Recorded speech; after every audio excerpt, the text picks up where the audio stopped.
Mi hijo me gritó frente a todos. A partir de mañana ya no serás parte de esta familia, mamá. No entendí nada. Me quedé paralizada.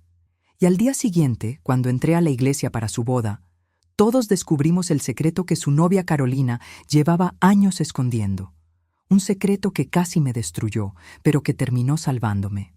Soy Elvira Montes, 72 años, costurera jubilada. Viuda desde hace 15 años, dediqué mi vida entera a criar sola a mi hijo Leandro.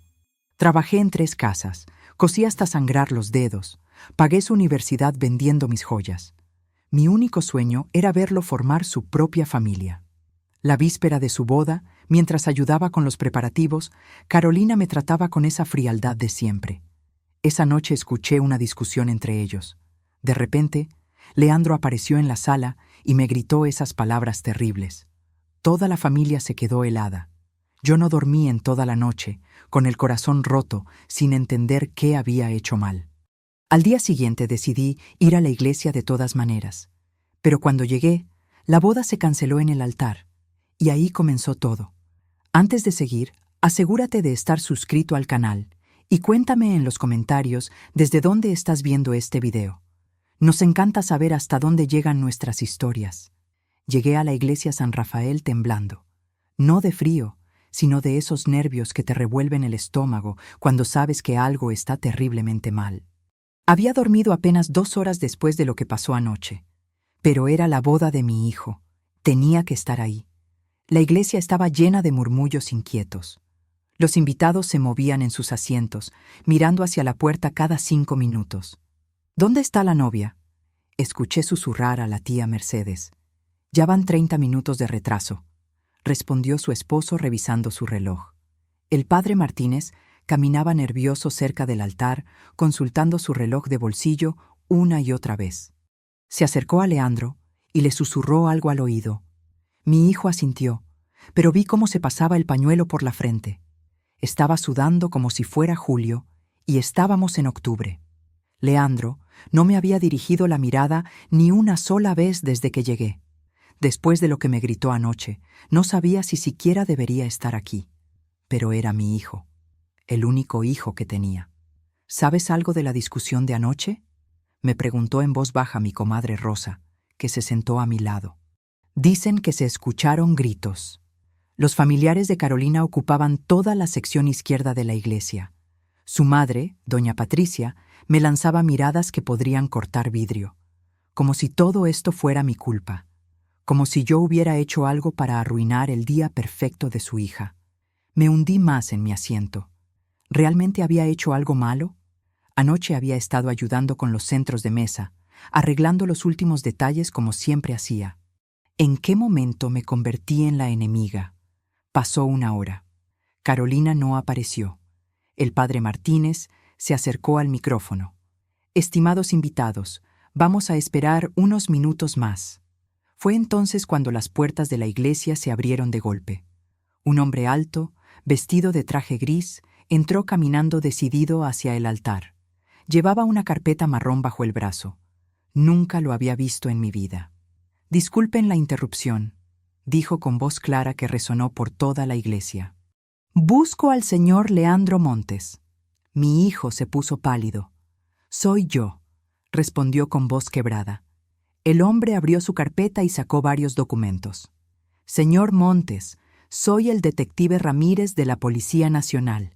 Tengo información sobre Carolina Esperanza Vilches. Un murmullo de confusión recorrió toda la iglesia. Doña Patricia se levantó de su asiento.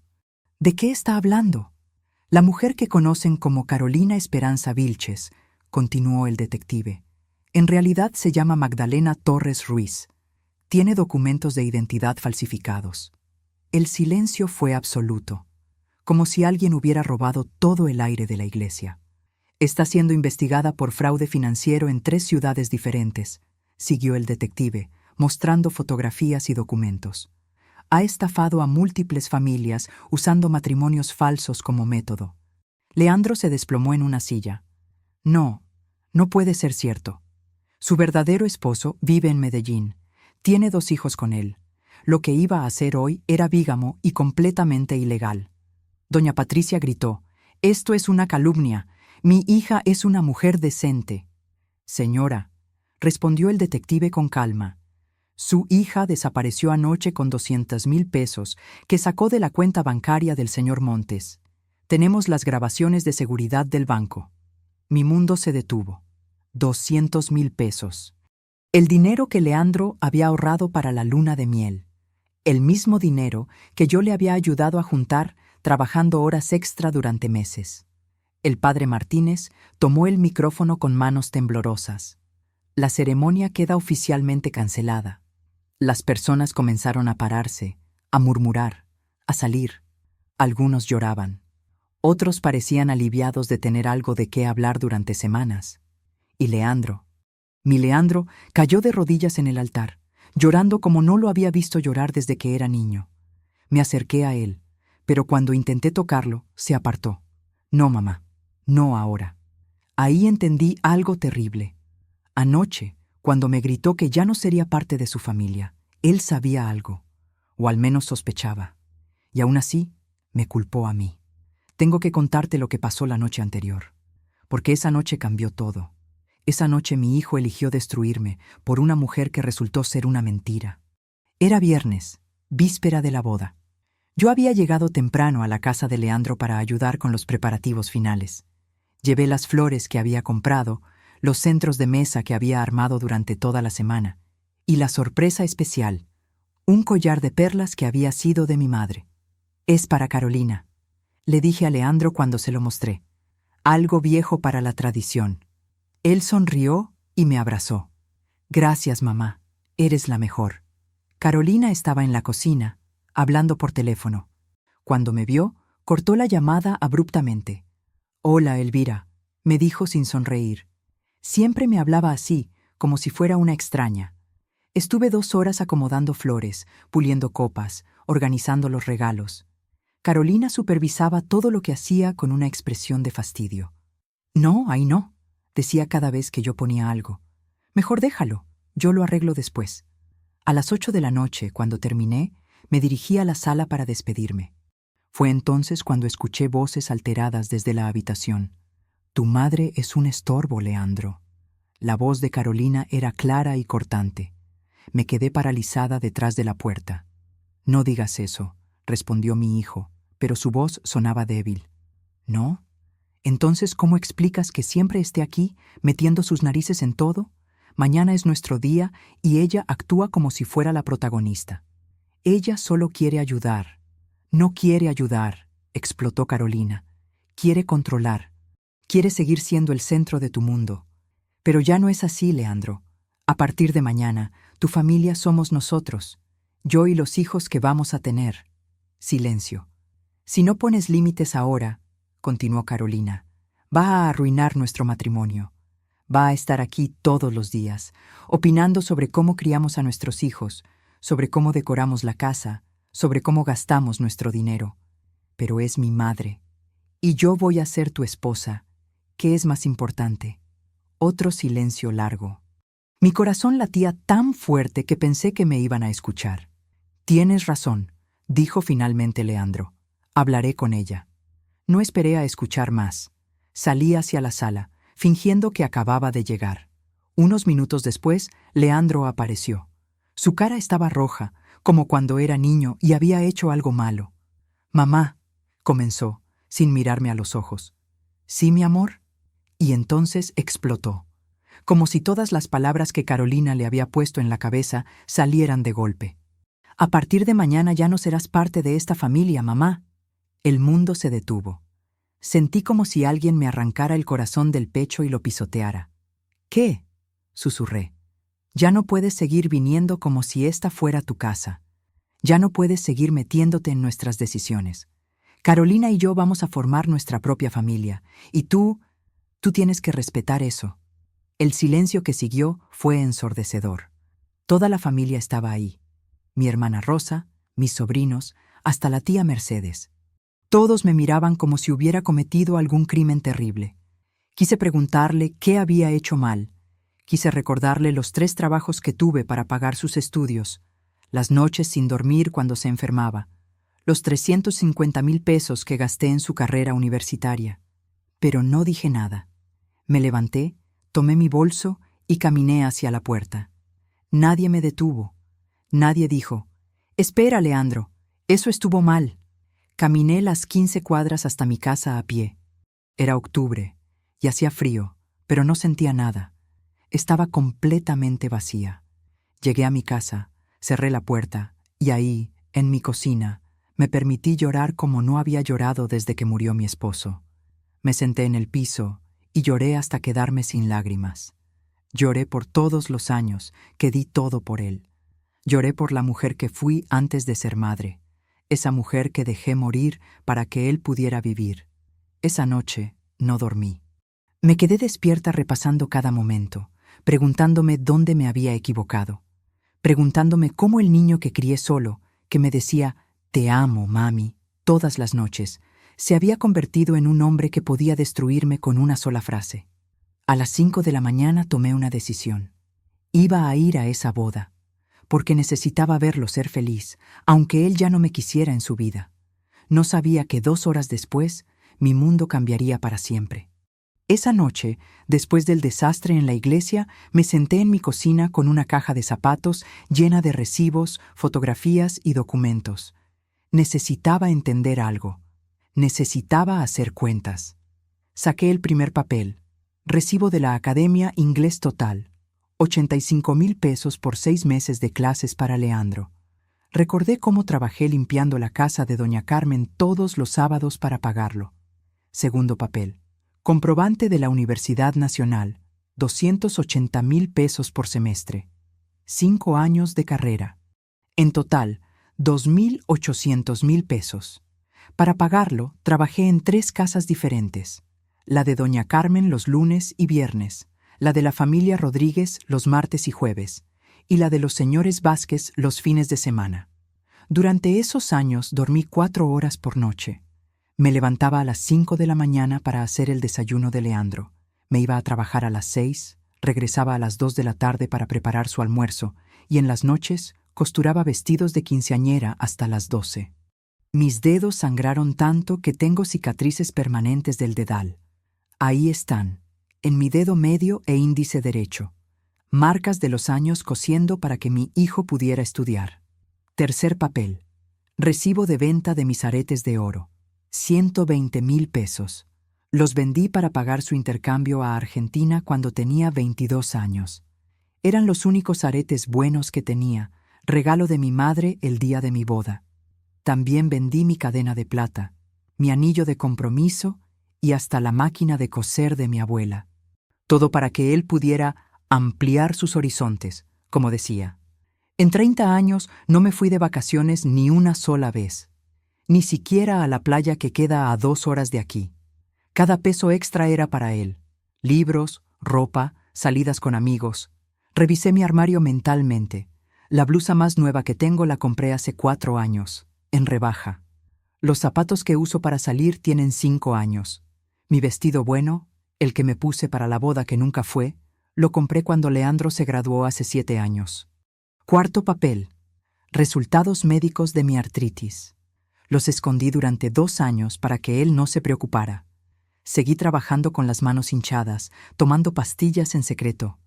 No le dije nada porque estaba en época de exámenes finales. Quinto papel.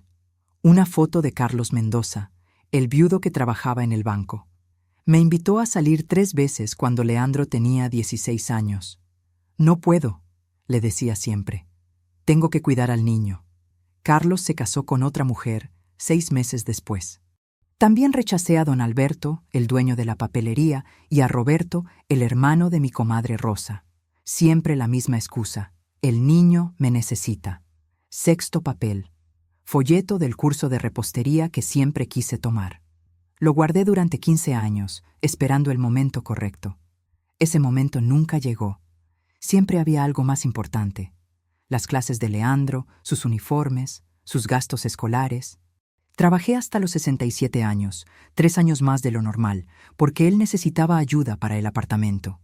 Mi espalda gritaba de dolor cada mañana, pero seguía levantándome porque mi niño necesitaba apoyo para independizarse.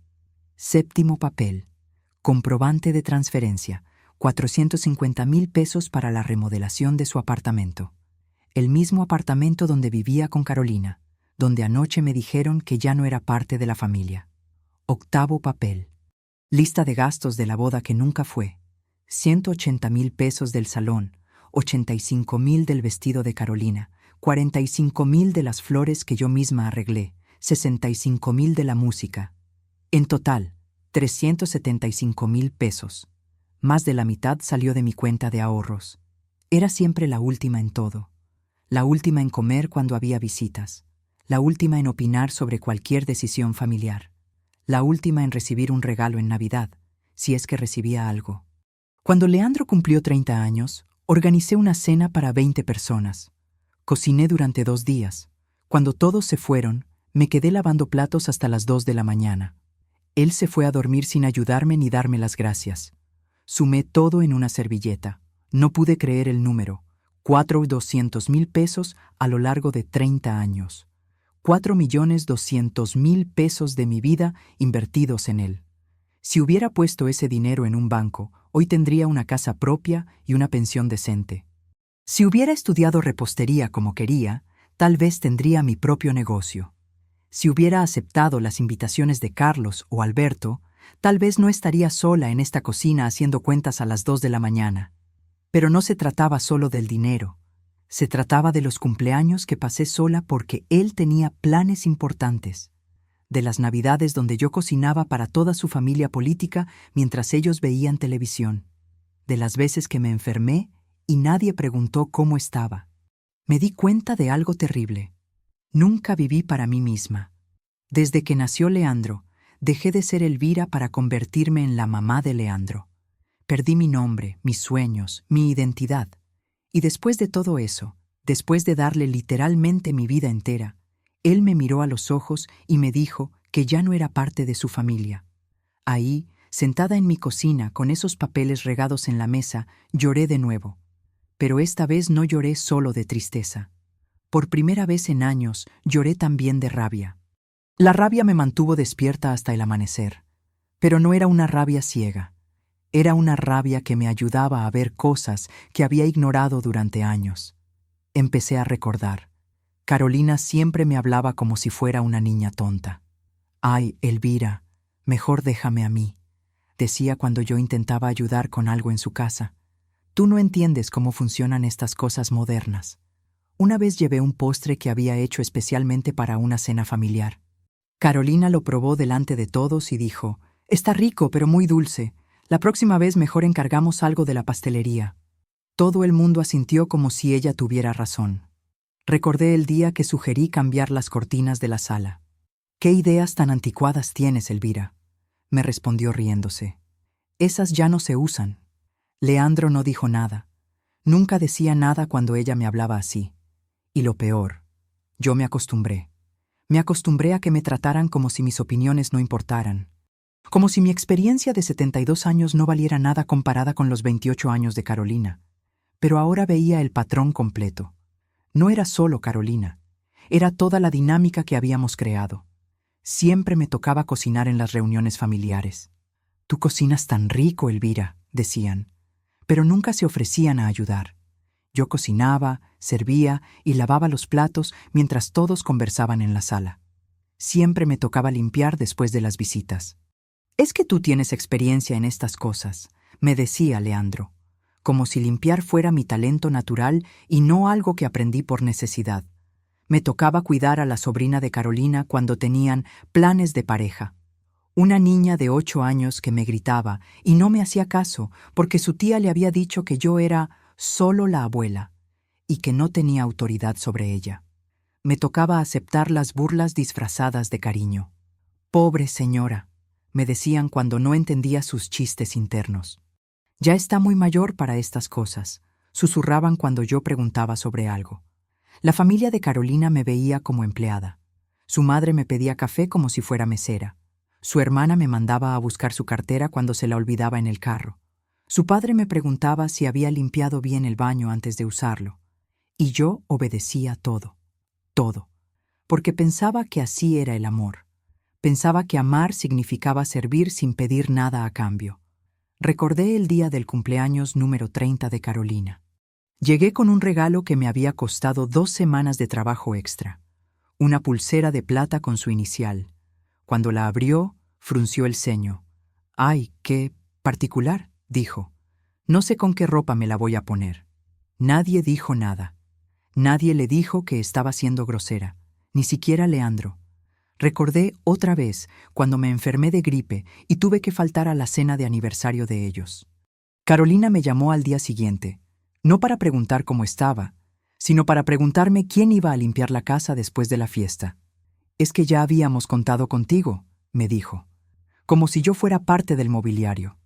Recordé cuando Leandro cumplió 32 años y yo trabajé todo el día preparando su comida favorita. Cuando llegué con las ollas a su apartamento, Carolina me recibió en la puerta. «Qué pena, Elvira, pero ya encargamos comida china, se nos olvidó avisarte». Tuve que regresar a mi casa con 4 ollas de comida que nadie quería.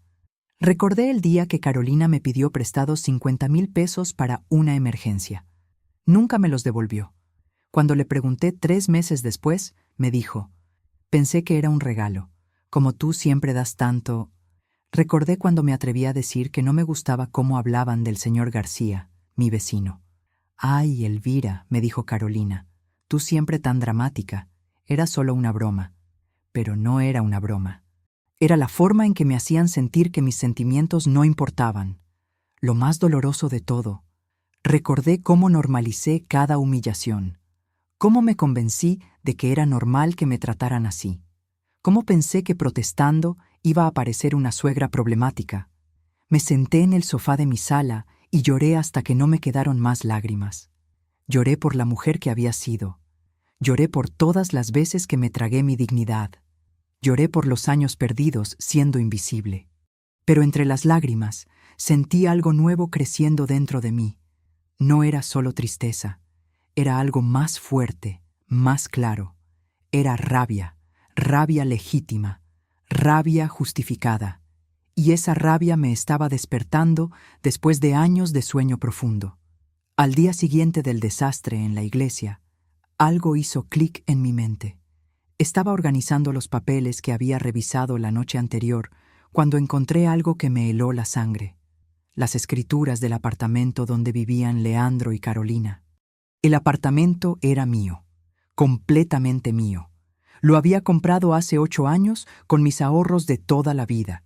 380,000 pesos de enganche que saqué vendiendo el terreno que había heredado de mis padres. Luego pagué religiosamente 12,000 pesos mensuales durante 5 años hasta terminarlo de pagar. Recordé el día que se lo entregué a Leandro. «Es tuyo, hijo», le dije entregándole las llaves, «para que tengas tu hogar». Él me abrazó llorando. «Gracias, mamá. Eres la mejor madre del mundo». Pero nunca pasamos las escrituras a su nombre. Yo pensaba hacerlo cuando se casara, como regalo de bodas. El apartamento seguía legalmente a mi nombre. Carolina y él vivían ahí como si fuera suyo por derecho natural. Nunca me pagaron renta. Nunca me agradecieron que les permitiera vivir gratis. Para ellos era simplemente su casa. Peor aún, cuando necesitaron reformas, también las pagué yo. 85,000 pesos para la cocina nueva que Carolina quería. 45,000 para el baño moderno. 25,000 para pintar todo, porque a ella no le gustaban los colores de vieja que yo había elegido.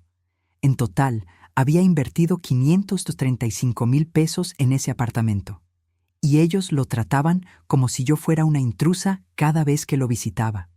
Pero lo que más me dolió fue lo que encontré después.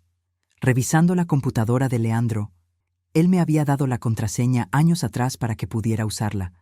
Descubrí correos entre Carolina y su hermana que me partieron el alma. «Ya hablé con Leandro sobre las escrituras», decía un correo de Carolina fechado 2 semanas antes de la boda. «Después del matrimonio, vamos a pedirle a su mamá que nos transfiera el apartamento. Él dice que ella no se va a negar». La respuesta de su hermana era peor. «¿Y si se niega?» «No se va a negar», respondía Carolina. «Está tan desesperada por complacernos que hace todo lo que le pedimos. Además, el apartamento no le sirve a ella. Es muy grande para una vieja sola». Un vieja sola. Así me veía. Seguí leyendo. Había más correos. Le dije a Leandro que después de la boda, su mamá no puede seguir viniendo como si fuera su casa, escribía Carolina. Es nuestro espacio ahora. Ella que se busque sus propias actividades. Mi mundo se tambaleó. No solo habían planeado echarme de sus vidas, también habían planeado quedarse con mi apartamento. Pero el correo que más me destrozó fue el último. Leandro ya firmó los papeles del banco. Después de la boda, vamos a usar el apartamento como garantía para el préstamo del negocio. Su mamá ni se va a enterar. ¿Qué negocio? ¿Qué préstamo? ¿Cómo iban a usar mi apartamento como garantía sin mi consentimiento? Temblando, llamé al licenciado Morales, el abogado que había manejado la compra del apartamento años atrás. Licenciado, necesito verlo urgentemente. 1 hora después estaba en su oficina con todos los documentos. Doña Elvira, me dijo después de revisar todo, ese apartamento es completamente suyo. Legalmente, su hijo es solo un ocupante con su permiso. Pero encontré estos correos. Le mostré las impresiones que había hecho. Su cara se puso seria. Esto es muy grave. Si su hijo firmó papeles usando el apartamento como garantía sin ser el propietario legal, cometió fraude. Me quedé sin aire. ¿Fraude? Sí, y usted tiene todo el derecho de proteger su patrimonio. O por primera vez en días, alguien me estaba diciendo que tenía derechos, que lo que estaba pasando estaba mal, que yo no era la culpable.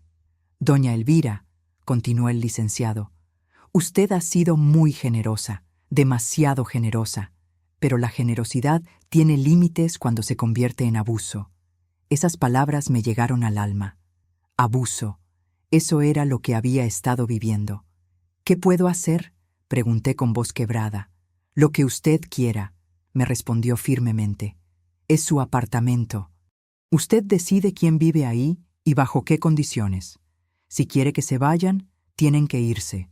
Si quiere venderlo, puede hacerlo. Si quiere cobrarles renta, puede hacerlo. Por primera vez en décadas sentí que tenía poder. Verdadero poder. Pero licenciado, dudé. Es mi hijo. Doña Elvira, me interrumpió con gentileza. Ser madre no significa ser esclava. Amar no significa permitir que la maltraten. Respiré profundo. Las lágrimas que corrían por mis mejillas ya no eran solo de tristeza. Eran también de alivio. ¿Qué me recomienda? Primero, cancele cualquier documento que puedan haber firmado usando el apartamento. Segundo, decida qué quiere hacer con su propiedad. Y tercero, protéjase legalmente. Salí de esa oficina sintiéndome diferente. Ya no era la pobre Elvira que había perdido a su hijo. Era Elvira Montes, propietaria de un apartamento valorado en 450,000 pesos, mujer libre de tomar sus propias decisiones. Esa noche no lloré. Por primera vez en semanas dormí profundamente, porque finalmente había entendido algo. No era yo quien había perdido todo. Eran ellos quienes habían perdido a la única persona que los amaba incondicionalmente. Y esa pérdida tenía consecuencias que apenas estaban comenzando a descubrir.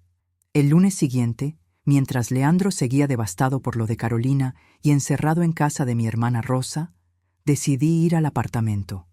Tenía mis llaves, era mi apartamento. Tenía derecho. Entré en silencio y observé el lugar como si lo viera por primera vez. Las paredes estaban llenas de fotos de Leandro y Carolina.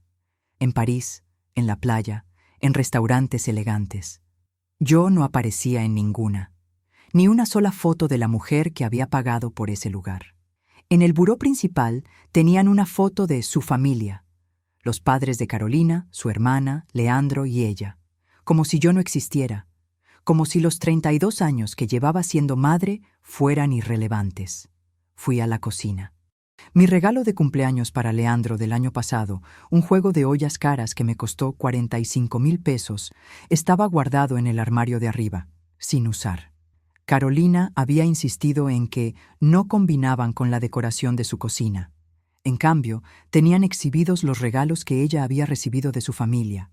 Copas de cristal, vajilla moderna, electrodomésticos que yo nunca podría costear.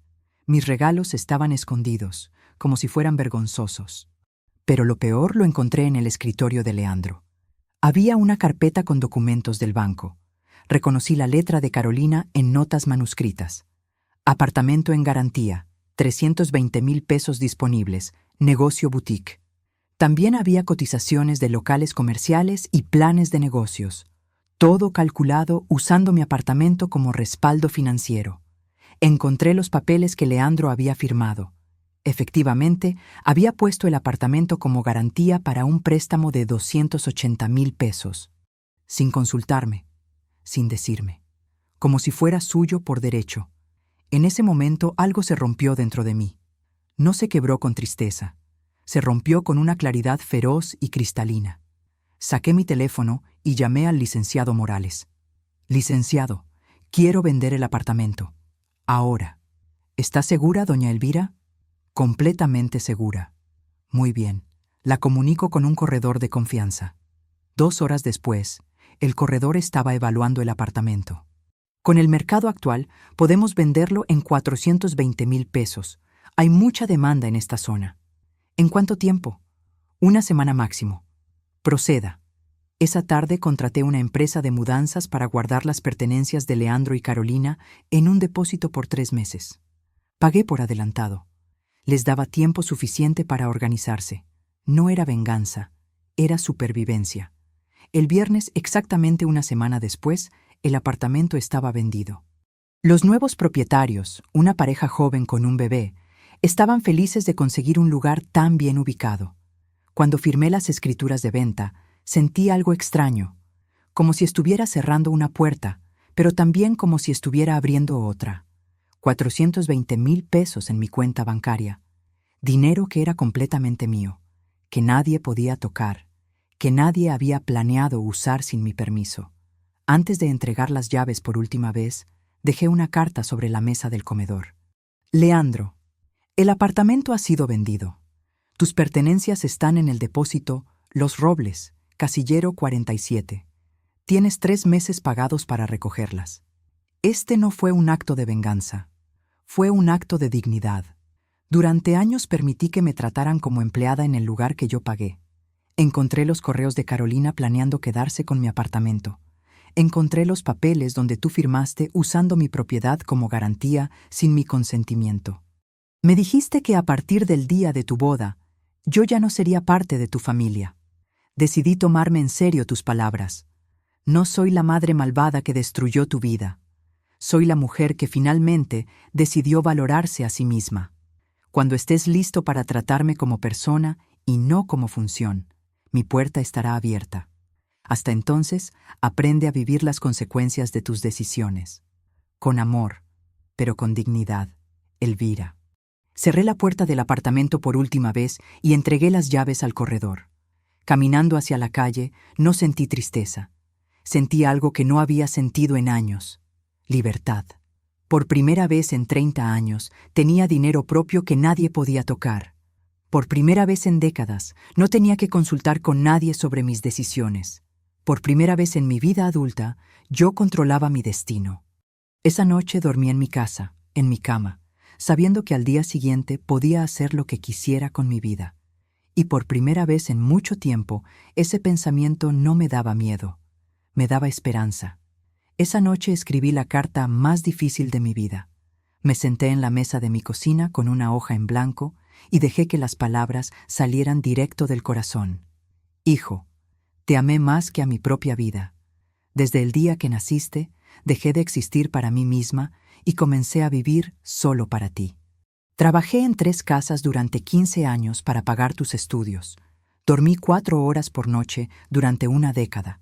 Cosí vestidos hasta sangrar los dedos para que tuvieras libros, ropa, todo lo que necesitaras. Vendí las joyas de mi madre para pagar tu intercambio a Argentina. Vendí el terreno de mis padres para comprar el apartamento donde vivías con Carolina. Rechacé oportunidades de amor porque pensé que eso te afectaría. Gasté 4,200,000 pesos de mi vida en ti. Pero no se trata del dinero.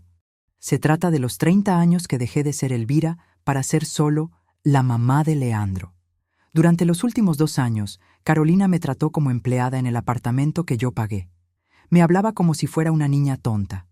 Me hacía sentir que mis opiniones no importaban, que mi presencia era molesta, que yo era un estorbo en tu vida. Y tú nunca me defendiste, ni una sola vez. Encontré los correos donde ella planeaba quedarse con mi apartamento después de la boda, donde te convenció de usar mi propiedad como garantía para su negocio, donde planificaron excluirme completamente de sus vidas. Pero lo que más me dolió fue la noche antes de tu boda, cuando me gritaste: a partir de mañana ya no serás parte de esta familia. Esa frase mató algo dentro de mí. No solo me dolió, me despertó. Me despertó a la realidad de que había pasado 30 años siendo invisible para las personas que más amaba. Me despertó a entender que había confundido amor con servidumbre. No voy a permitir que me maltraten más. No voy a seguir siendo la mujer que da todo y no recibe ni respeto básico a cambio. El apartamento donde vivías era mío. Legalmente, financieramente, completamente mío. Decidí venderlo porque era mi derecho, porque era mi vida la que había invertido en él. Esto no es venganza, Leandro. Es supervivencia. Durante años normalicé el maltrato. Pensé que amar significaba aceptar humillaciones. Pensé que ser buena madre significaba desaparecer como persona. Te perdono por las palabras que me dijiste. Te perdono por permitir que me trataran mal. Te perdono por planear usar mi apartamento sin consultarme. Pero perdonar no significa olvidar. Y no significa permitir que vuelva a pasar. Voy a comenzar una nueva vida. A los 72 años, voy a descubrir quién soy cuando no soy solo tu madre. Voy a vivir para mí misma por primera vez en décadas. No te pido que me entiendas ahora. Tal vez nunca me entiendas. Pero necesito que respetes mi decisión. No busques compasión de mí. No vengas a decirme que soy una mala madre. No trates de hacerme sentir culpable por recuperar mi dignidad. Si algún día quieres ser mi hijo de verdad, no solo cuando necesitas algo. Aquí tienes mi nuevo número, 315-442-7891. Pero será bajo mis términos, con respeto mutuo, como adultos. Ya no soy la mujer que acepta migajas de cariño. Ya no soy la mujer que ruega por un lugar en la vida de su hijo. Soy Elvira Montes. Y valgo más de lo que me hicieron creer durante años. Con amor, pero con dignidad, Elvira. Doblé la carta, la metí en un sobre y la dejé en la mesa del apartamento antes de entregar las llaves. Sabía que cuando Leandro la leyera, su mundo se iba a tambalear, pero el mío ya se había tambaleado, y yo había decidido reconstruirlo desde cero. 3 días después de vender el apartamento, Leandro apareció en mi puerta como un huracán. Había leído la carta. Su cara estaba roja de furia, sus ojos hinchados de llorar. Golpeó mi puerta como si quisiera tumbarla. «Mamá, abre esta puerta ahora mismo». Lo dejé entrar, pero no porque me intimidara. Lo dejé entrar porque necesitaba que pasara esto. Necesitaba que él viera las consecuencias de sus decisiones. «¿Cómo pudiste?», me gritó apenas cruzó la puerta. «Destruiste mi vida. Vendiste mi casa». «No era tu casa, Leandro», le respondí con calma. «Era mi casa. Siempre lo fue. Pero yo vivía ahí. Todas mis cosas estaban ahí. Tus cosas están en el depósito. Pagué 3 meses por adelantado para que tuvieras tiempo de organizarte». Se dejó caer en mi sofá como si fuera un niño pequeño. «No puedo creer que me hayas hecho esto. Después de todo lo que hemos pasado juntos. Después de todo lo que hemos pasado», repetí sus palabras. «Leandro, ¿recuerdas lo que me dijiste hace 2 semanas? Fue un momento difícil. Me dijiste que ya no era parte de tu familia. Tomé en serio tus palabras. No lo decía en serio. Entonces, ¿por qué lo dijiste? ¿Por qué permitiste que Carolina planeara quedarse con mi apartamento? ¿Por qué firmaste papeles usando mi propiedad como garantía sin consultarme?» Se quedó callado. Por primera vez en esta conversación no tenía respuesta. «Tú me traicionaste primero», continuó gritando. «Eres mi madre. Se suponía que me apoyaras sin importar qué». «Apoyarte, sí. Permitir que me maltraten, no». «Eres egoísta», explotó. «Toda la vida has sido egoísta. Solo piensas en ti». Esa acusación me hubiera destruido hace un mes. Ahora solo me confirmaba que había tomado la decisión correcta. «Leandro», le dije mirándolo fijamente, «durante 30 años gasté 4,200,000 pesos en ti. Trabajé hasta enfermarme para darte todo lo que querías. Dejé de vivir mi vida para vivir la tuya. ¿Eso te parece egoísta? Pero ahora por primera vez en décadas tomé una decisión pensando en mí misma. Y para ti, eso es egoísmo. Se quedó en silencio unos minutos. Podía ver las ruedas girando en su cabeza. ¿Y ahora qué voy a hacer?, preguntó finalmente. ¿Dónde voy a vivir? ¿Cómo voy a pagar las deudas que tengo? No lo sé, hijo. Esas son consecuencias de tus decisiones. Pero eres mi madre. Exactamente. Soy tu madre, no tu empleada. Soy tu madre, no tu cuenta bancaria. Soy tu madre, no una mujer que existe solo para resolver tus problemas. Esto no es castigo, continué. Es consecuencia. Durante años me trataste como si fuera invisible. Me permitiste vivir humillaciones en mi propio apartamento. Nunca me defendiste cuando Carolina me hablaba mal. Leandro comenzó a llorar. No como un hombre adulto que reconoce sus errores.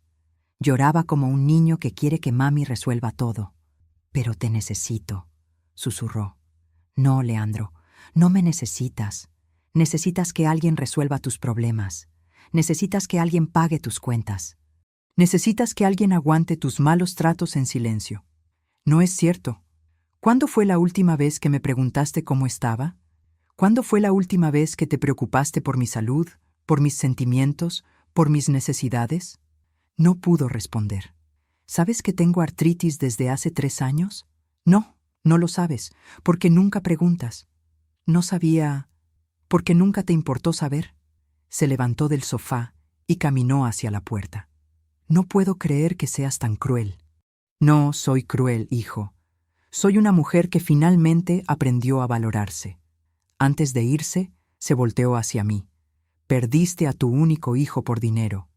No, le respondí. Perdí a un hijo que me veía como una función, no como una persona. Y recuperé a una mujer que había olvidado que existía. Cerré la puerta después de que se fuera y me senté en mi cocina. Por primera vez en semanas, no lloré. Sentí algo extraño, algo que no había sentido en años. Paz. 2 semanas después de la confrontación con Leandro, tomé una decisión que me sorprendió a mí misma. Regresé a Barichara, el pueblo donde nací. Hacía 30 años que no pisaba esas calles empedradas. Había salido de ahí a los 20 años para casarme y formar mi familia en Bucaramanga. Nunca pensé que regresaría sola a los 72 años, buscando reconstruir mi vida. Pero aquí estaba, con una maleta pequeña y 420,000 pesos en mi cuenta bancaria. Por primera vez en décadas, nadie me esperaba en casa. Nadie dependía de mí. Nadie me necesitaba para nada. Era aterrador y liberador al mismo tiempo. La primera persona que encontré fue María Esteves, mi amiga de la infancia. Nos habíamos perdido el contacto cuando me mudé, pero ella seguía viviendo en la misma casa de siempre. Elvira Montes, gritó cuando me vio en la plaza principal. ¿Qué milagro es este? Le conté todo. No los detalles sórdidos, pero sí lo esencial, que había decidido empezar de nuevo. Te puedes quedar en mi casa todo el tiempo que necesites, me dijo sin dudarlo. Tengo un cuarto libre desde que mi hijo se fue a estudiar a Bogotá. María no me hizo preguntas incómodas. No me juzgó por haber vendido el apartamento de mi hijo. Simplemente me abrazó y me dijo, «Bienvenida a casa». Esa noche, acostada en una cama que no era mía, pero me daba paz, lloré. Pero no de tristeza, lloré de alivio. Al día siguiente, María me llevó al centro cultural del pueblo. ¿Te acuerdas cuando bailábamos boleros en la casa de doña Carmen?, me preguntó. Claro que me acordaba. A los 18 años, yo era la mejor bailarina de bolero del pueblo, pero hacía 30 años que no bailaba. Me había convencido de que esas cosas eran frivolidades cuando se tenía la responsabilidad de criar un hijo. Hay clases los martes y jueves, me dijo María. Vamos juntas. El primer día que volví a bailar, sentí como si despertara de un sueño de 30 años. El maestro Carlos, un señor de mi edad, me tomó de la mano y me guió en los pasos que había olvidado que sabía hacer. «Qué elegante baila, señora», me dijo al final de la clase. Hacía años que nadie me decía algo así. También me inscribí en el curso de repostería avanzada que daba la señora Beatriz en su casa. Era el sueño que había tenido desde los 25 años y nunca pude cumplir porque no había tiempo ni dinero. La primera vez que hice un pastel 3 leches perfecto, lloré de emoción. Siempre supe que tenía talento para esto, le dije a la señora Beatriz. ¿Por qué nunca lo habías desarrollado?, me preguntó. Porque vivía para otros, le respondí. Nunca viví para mí. Con el dinero de la venta del apartamento, también me di lujos que nunca me había permitido. Fui al salón de belleza más elegante de Barichara y me corté el cabello. Nada dramático, pero sí moderno. Me pinté canas que llevaba años escondiendo. Se ve 10 años más joven, me dijo la estilista. Me compré ropa nueva, vestidos que me gustaban a mí, no ropa práctica para limpiar casas ajenas. Zapatos bonitos, un perfume que olía a jazmín. Empecé a ir sola a cafés en las tardes. Al principio me daba pena. Me parecía que todo el mundo me miraba y pensaba, pobre señora sola. Pero después de unas semanas, me di cuenta de que nadie me juzgaba. Nadie pensaba que era extraño que una mujer disfrutara su propia compañía. María me recomendó a la psicóloga Alejandra Ruiz, que tenía consulta en el pueblo. Creo que te haría bien hablar con alguien profesional, me dijo. Al principio dudé. Esas cosas son para locos, pensé. Pero después recordé que ya no tenía que vivir según las opiniones de otros. La doctora Ruiz me ayudó a entender cosas que había normalizado durante años. Elvira, me dijo en una sesión, amar a alguien no significa desaparecer como persona. Pero una madre tiene que sacrificarse por sus hijos, le respondí. Apoyar, sí. Anularse, no. Los sacrificios tienen límites. Y cuando esos límites se cruzan, ya no es amor, es codependencia. Aprendí sobre límites emocionales, sobre la diferencia entre amor y servidumbre, sobre el derecho que tenía de existir como persona independiente. 6 meses después de llegar a Barichara, tomé la decisión más atrevida de mi vida. Me fui a París. Había sido mi sueño desde los 20 años, cuando vi una película francesa en el cine del pueblo. Siempre pensé que era un capricho imposible. Esos viajes no son para mujeres como yo, me había convencido. Pero con mis ahorros y la tranquilidad de saber que nadie dependía de mí, compré los boletos. El día que vi la Torre Eiffel por primera vez, me senté en un banquito del parque y lloré durante 20 minutos. No lloraba de tristeza, lloraba de gratitud. Gratitud por haber encontrado el valor de reconstruir mi vida. Gratitud por descubrir que a los 72 años todavía podía cumplir sueños. Una pareja francesa mayor que estaba sentada cerca se acercó preocupada. «¿Ça va, madame?», me preguntaron. «Oui», les respondí en mi francés básico que había estudiado durante el viaje. «Je suis très heureuse». Estoy muy feliz, y era verdad. Por primera vez en décadas era completamente feliz. Regresé a Barichara después de 2 semanas en París, pero regresé diferente. Regresé sabiendo que Elvira Montes no había muerto cuando nació Leandro. Solo había estado dormida. Y finalmente había despertado. Mientras yo reconstruía mi vida en Barichara, las investigaciones sobre Carolina avanzaban en Bucaramanga. María me mantenía informada a través de su hermana, que vivía allá y conocía a toda la familia. Lo que descubrieron superó hasta mis peores sospechas. Carolina Esperanza Vilches no existía. Era una identidad completamente fabricada. Su nombre real era Magdalena Torres Ruiz, nacida en Cali, casada legalmente con un hombre llamado Andrés Méndez desde hacía 8 años. Tenían 2 hijos pequeños que vivían con la abuela materna mientras ella trabajaba en otras ciudades.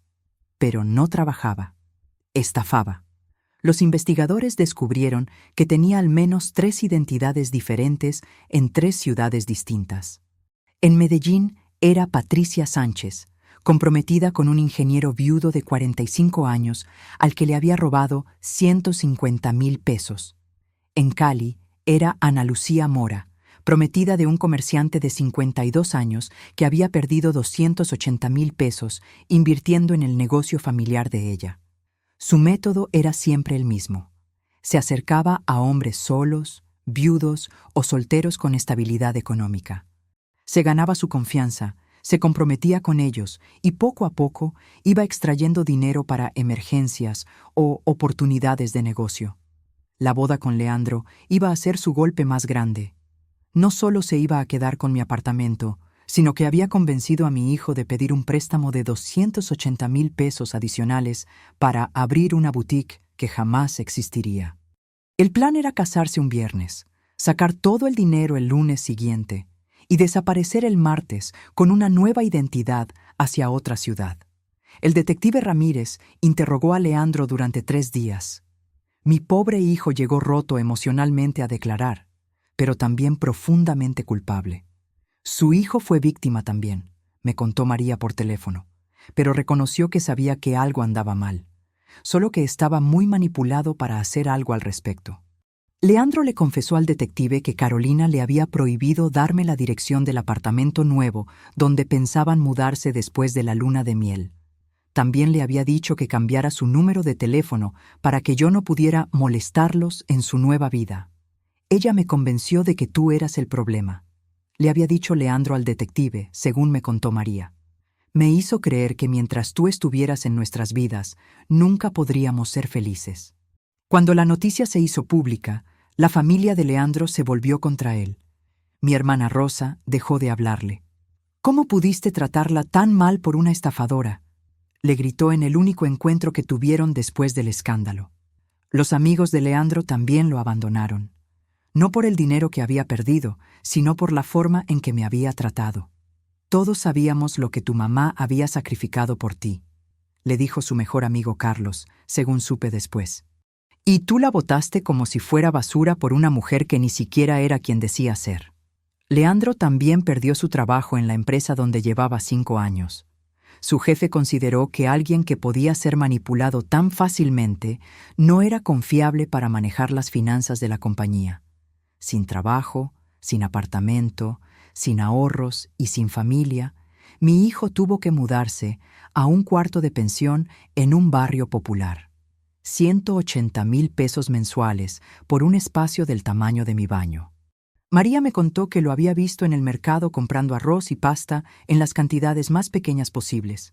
El mismo hijo que antes compraba comida gourmet, ahora contaba monedas para el pan. Se ve demacrado, me dijo María. Ha perdido mucho peso. Se ve solo, como se veía usted antes, pero en hombre.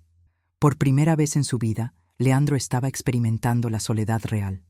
La soledad de no tener a nadie que se preocupara si llegaba a casa. Nadie que preguntara cómo había estado su día. Nadie que cocinara para él o se ocupara de su bienestar. La soledad que yo había conocido durante años, pero que él nunca había notado porque siempre había estado ahí para llenarla. 3 meses después de la boda cancelada, María me llamó con una noticia que me partió el corazón. Elvira, Leandro está preguntando por usted. No directamente, pero le pregunta a todo el mundo si sabemos dónde está, cómo está. ¿Qué le han dicho? Que usted está bien, que está viviendo su vida, pero también que si quiere hablar con usted, tiene que hacerlo como un hombre adulto que reconoce sus errores, no como un niño que quiere que mami resuelva sus problemas. Colgué el teléfono y me quedé pensando. Parte de mí sentía lástima por él. Seguía siendo mi hijo y verlo sufrir me dolía. Pero otra parte de mí, la parte que había crecido durante estos meses, sabía que este sufrimiento era necesario. Por primera vez en su vida, Leandro estaba aprendiendo las consecuencias reales de sus decisiones. Estaba aprendiendo el valor de las personas que había dado por sentado. Y tal vez, solo tal vez, estaba empezando a entender lo que había perdido cuando me gritó que ya no era parte de su familia.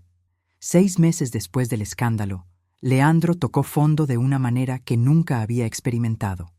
Viviendo solo en ese cuarto de pensión, trabajando como mesero en un restaurante de barrio, había perdido todo lo que daba por sentado. Fue su jefe en el restaurante, don Miguel, quien le sugirió buscar ayuda profesional. «Muchacho», le dijo un día después de verlo llorar en la cocina, «usted carga un peso que no lo deja vivir. Vaya donde la doctora Herrera. Ella me ayudó cuando perdí a mi esposa». Leandro empezó terapia con resistencia. Los hombres no lloran en consultorio, pensaba. Pero la desesperación pudo más que el orgullo. La doctora Herrera lo puso en un grupo de apoyo para personas que habían vivido relaciones tóxicas. Leandro no entendía al principio por qué estaba ahí. Yo no fui víctima de violencia, protestó en la primera sesión. La manipulación emocional es violencia, le respondió la doctora. Y usted no solo la recibió, también la ejerció. Esa frase lo golpeó como un balde de agua fría. En las sesiones grupales, Leandro comenzó a identificar los patrones de manipulación que Carolina había usado con él. El aislamiento progresivo de su familia, la creación de crisis falsas que requerían sus recursos, los castigos emocionales cuando él no hacía lo que ella quería. Ella me hacía sentir culpable cada vez que hablaba contigo, le contó al grupo. Decía que yo tenía que elegir entre ella y tú, que un hombre casado no podía seguir siendo hijo de mamá. Pero lo más doloroso fue cuando la doctora le hizo ver el patrón que él había reproducido. Leandro, le dijo, descríbeme cómo era tu relación con tu madre antes de Carolina. Normal, ella siempre estaba ahí cuando la necesitaba. ¿Y qué hacías tú por ella? Silencio largo. Yo, no sé, ella nunca me pidió nada. ¿Nunca te preguntaste si ella necesitaba algo? ¿Si estaba bien? ¿Si era feliz? La respuesta lo destrozó. No, nunca se lo había preguntado. Durante semanas, Leandro revisó toda su relación conmigo. Recordó cómo yo siempre aparecía cuando él me llamaba, sin importar la hora o mis compromisos. Recordó cómo él daba por sentado que yo pagaría sus gastos extra, que cocinaría para él, que solucionaría sus problemas. Recordó que nunca me había preguntado si yo tenía sueños propios, si era feliz, si necesitaba compañía. Usted reproduce con su madre el mismo patrón de explotación que Carolina usó con usted, le dijo la doctora en una sesión individual. La diferencia es que usted le explotó por 30 años. Esa noche, Leandro escribió una carta de disculpa de 15 páginas. Lloró mientras escribía cada palabra. Reconocía su egoísmo, su ceguera emocional, su ingratitud. Pero cuando terminó de escribirla, no la envió. No merezco su perdón todavía, le dijo al grupo de apoyo. Primero tengo que demostrarme a mí mismo que puedo cambiar. Leandro empezó a trabajar en reconstruir su vida desde cero. Siguió como mesero en el restaurante, pero comenzó a ahorrar cada peso. No para otro apartamento o para impresionar a alguien, para ir a buscarme. Don Miguel lo promovió a encargado de turno cuando vio su dedicación. Usted cambió, muchacho. Antes trabajaba como si le debieran el trabajo. Ahora trabaja con dignidad. Durante 8 meses, Leandro ahorró 180,000 pesos. Suficiente para el viaje a Barichara y algunos días de hospedaje. No sabía si yo iba a recibirlo. Ni siquiera sabía si seguía viviendo ahí. Pero tenía que intentarlo. El viernes de una semana cualquiera, tomó el bus hacia Barichara. 5 horas de viaje para enfrentar la conversación más importante de su vida. Llegó al pueblo sin saber por dónde empezar a buscarme. Preguntó en la plaza, en la iglesia, en las tiendas. Finalmente, una señora le dijo: «Ah, sí, Elvira. Creo que estudia repostería con doña Beatriz». Cuando llegó a la casa de doña Beatriz, la clase ya había terminado. Me vio salir con un Tupperware en las manos, riéndome de algo que María me había contado. Me veía diferente, más liviana. Mi cabello estaba mejor peinado, llevaba ropa que me quedaba bien, caminaba con más seguridad. Me veía feliz. Cuando me vio, se quedó paralizado a media cuadra. No sabía cómo acercarse, no sabía qué decir. Fui yo quien lo vio primero. Por un momento, nuestras miradas se cruzaron. No corrí hacia él. No grité su nombre. Solo me detuve y esperé. Leandro caminó despacio hacia mí, con lágrimas rodando por sus mejillas. Cuando estuvo a 2 metros de distancia, se tiró de rodillas en plena calle. «Mamá», susurró con la voz quebrada. «Ya entendí todo». Lo abracé, pero no como antes. Lo abracé como se abraza a alguien que amas, pero que ya no puede lastimarte. Con cariño, pero con límites. «Levántate, hijo», le dije suavemente. «Hablemos como adultos». Caminamos hasta la plaza principal y nos sentamos en una banca bajo los almendros. Leandro no paraba de llorar, pero no eran lágrimas de autocompasión, eran lágrimas de reconocimiento. Mamá, pasé 8 meses en terapia, comenzó. Aprendí cosas terribles sobre mí mismo. ¿Qué aprendiste?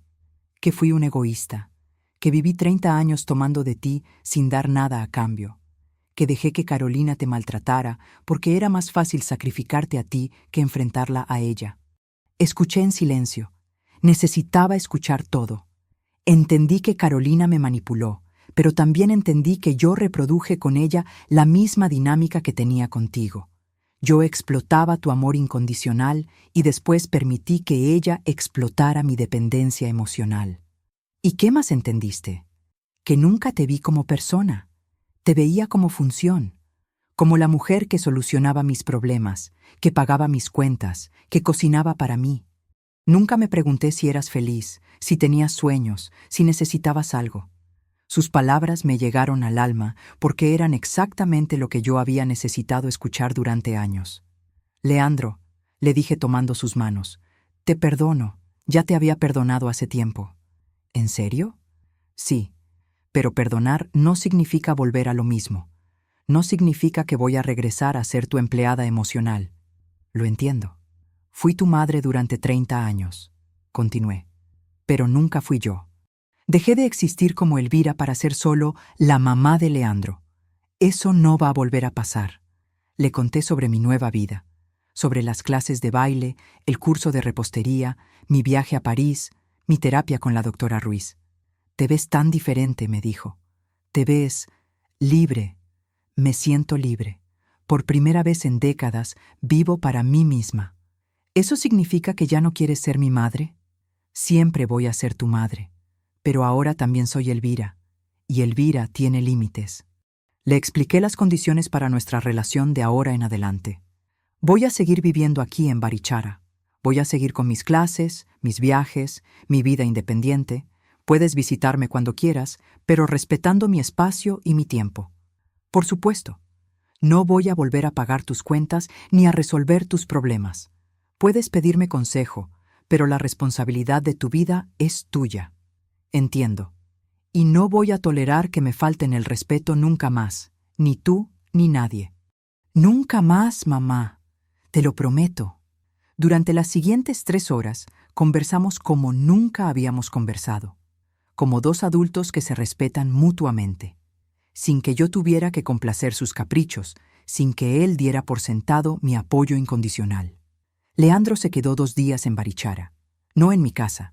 Se hospedó en una posada del centro, pero almorzamos juntos, paseamos por el pueblo, y por primera vez en años disfruté genuinamente de su compañía. Cuando se fue, me abrazó sin desesperación. Voy a seguir en terapia, me dijo. Quiero ser el hijo que mereces. Ya lo eres, le respondí. Solo necesitabas crecer. Leandro comenzó a visitarme una vez al mes. Llegaba el viernes en la noche y se iba el domingo en la tarde. Nunca sin avisar, nunca esperando que yo cancelara mis planes por él. Construimos una relación completamente nueva, una relación de respeto mutuo, sin servidumbre de mi parte, sin explotación de la suya. Él me contaba sobre su trabajo en el restaurante, sus avances en terapia, sus planes para estudiar administración gastronómica. Yo le contaba sobre mis clases, mis nuevas amigas, mis próximos viajes. Por primera vez en 30 años, hablábamos como 2 personas que se interesaban genuinamente la una por la otra. Un año después de su primera visita a Barichara, mientras caminábamos por la calle Real después de la misa de domingo, Leandro me dijo algo que me llenó de orgullo. Mamá, mis compañeros de terapia no pueden creer que hayamos logrado esta relación. Dicen que es un milagro. No es un milagro, le respondí sonriendo. Es lo que pasa cuando 2 personas deciden tratarse con dignidad. Esa tarde, después de que Leandro se fuera en el bus de regreso a Bucaramanga, caminé sola por las calles de Barichara. Tenía 73 años, vivía sola en un pueblo que me había adoptado como suyo, y por primera vez en mi vida adulta respiraba sin peso en el pecho. Había recuperado a mi hijo, pero más importante, había recuperado a la mujer que pensé que había perdido para siempre. Nunca es tarde para recuperar la vida que un día dejamos por amor. Solo hay que tener el valor de empezar de nuevo. Y yo, Elvira Montes, finalmente lo había tenido. Si esta historia te impactó, deja tu like y suscríbete ahora mismo. Y no esperes más. Haz clic en el video que acaba de aparecer en tu pantalla y disfruta la próxima historia. Hasta allá.